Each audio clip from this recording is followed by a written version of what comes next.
সুপ্রিয় দর্শক বন্ধুরা আসসালামু আলাইকুম। আশা করছি আপনারা সবাই অনেক বেশি ভালো আছেন। তো ফাইনালি ইন্ডিয়াতে কিন্তু লঞ্চ করা হয়ে গেল ইনফিনিক্সের নতুন device Infinix note 50X 5G স্মার্টফোনটি। ফোনটা কিন্তু এখনো পর্যন্ত বাংলাদেশে আসেনি, বাট চিন্তার কোনো কারণ নেই, কারণ এই ফোনটি যেহেতু ইন্ডিয়াতে লঞ্চ করা হয়েছে, তো সেক্ষেত্রে কিন্তু এক মাসের মধ্যে ফোনটি অফিসিয়ালি অথবা আনঅফিসিয়ালি বাংলাদেশেও কিন্তু লঞ্চ করা হবে। ফোনটির ডিজাইন এবং লুকসের কথা বলতে গেলে অস্থির ডিজাইন থাকছে ব্যাক সাইডে, এবং ফ্রন্টে কিন্তু মিডল পাঞ্চুল ক্যামেরা ইউজ করা হয়েছে। ব্যাক সাইডে ভেগান লেদার ইউজ করা হয়েছে এবং IP64 dust and water resistance. তো সেক্ষেত্রে কিন্তু টুকটাক বৃষ্টি ছিটে ফোটাতেও কোনো প্রকার সমস্যা হবে না এই ফোনটিতে। 195 গ্রাম এর ওয়েট রাখা হয়েছে, 8.0 মিলিমিটার এর থিকনেস রাখা হয়েছে। ফোনটির ডিসপ্লে সেকশনে কথা বলতে গেলে স্মার্টফোনটির ডিসপ্লেতে আপনারা পেয়ে যাচ্ছেন 6.67 ইঞ্চিসের একটি HD+ রেজুলেশন একটি IPS LCD প্যানেল ইউজ করা হয়েছে। ডিসপ্লেতে পাচ্ছেন 120 হার্জের এটি রিফ্রেশের সুবিধা। ডিসপ্লে রেজুলেশন হচ্ছে 720x1600 পিক্সেলস। তো এখানে ফুল HD+ থাকছে না, HD+ থাকছে। তো সেক্ষেত্রে অবশ্যই আউটডোরে ডিরেক্ট সানলাইটে ফোনটি ইউজ করার সময় প্রচুর পরিমাণে কিন্তু শার্পনেসের ঘাটতি আপনি ফিল করবেন এবং ব্রাইটনেসও কিন্তু কম পাবেন এই ফোনটিতে,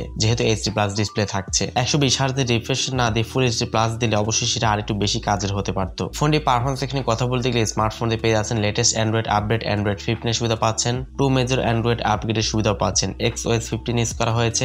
মিডিয়াটেকের Dimensity 7300 আলটিমেট এর একটি 4 ন্যানোমিটার ফেব্রিকেশন বিল্ড করা একটি মোটামুটি পাওয়ারফুল চিপসেট ইউজ করা হয়েছে, এবং জিপিইউ হচ্ছে Mali G615। মিডিয়াটেকের Dimensity 7300 এটি কিন্তু মোটামুটি পাওয়ারফুল এটি চিপসেট, এবং এটি কিন্তু 5G চিপসেট। যারা ফ্রি ফায়ার গেমস খেলার জন্য স্মার্টফোন কিনতে চান তারা কিন্তু এই স্মার্টফোনটি দেখতে পারেন। যথেষ্ট ভালো স্মুথলি ফোনটি দিয়ে কিন্তু গেমিং করতে পারবেন, এবং লেটেস্ট অ্যান্ড্রয়েড আপডেট অ্যান্ড্রয়েড 15 সুবিধা পাওয়াতে অবশ্যই UI জনিত কোনো প্রকার সমস্যা হবে না। খুব ভালো মতো ফোনটি অপটিমাইজ করতে পারবেন। ক্যামেরা সেকশনে কথা বলতে গেলে স্মার্টফোনের ব্যাক সাইডে থাকছে মেইন ক্যামেরা হিসেবে 50 মেগাপিক্সেল একটি ক্যামেরা, এবং ফ্রন্টে থাকছে 8 মেগাপিক্সেল একটি ক্যামেরা। ফোনের ব্যাক ক্যামেরা দিয়ে আপনার সর্বোচ্চ 4K তে 30 fps ভিডিও শুট করতে পারবেন, এবং ফ্রন্ট ক্যামেরা দিয়ে সর্বোচ্চ 1080p রেজুলেশনে 30 fps ভিডিও শুট করতে পারবেন। এছাড়া ফোনে থাকছে লাউড স্পিকার, কোনো প্রকার 3.5 মিলিমিটার হেডফোন জ্যাক থাকছে না। USB Type-C পোর্টের সুবিধা পাচ্ছেন, এবং সাইড মাউন্টেড ফিঙ্গারপ্রিন্ট স্ক্যানারের সুবিধাও পাচ্ছেন। তো এট লাস্ট স্মার্টফোনের ব্যাটারি নিয়ে কথা বলতে গেলে ফোনটিতে পাচ্ছেন 5500 মিলিঅ্যাম্পিয়ার একটি ম্যাসিভ ব্যাটারি সেটআপ এবং 45 ওয়াট একটি ফাস্ট চার্জিং সুবিধা। 5500 mAh দেওয়াতে অবশ্যই ভালো একটা চার্জ ব্যাকআপ এখান থেকে অনায়াসে পেয়ে যাবেন,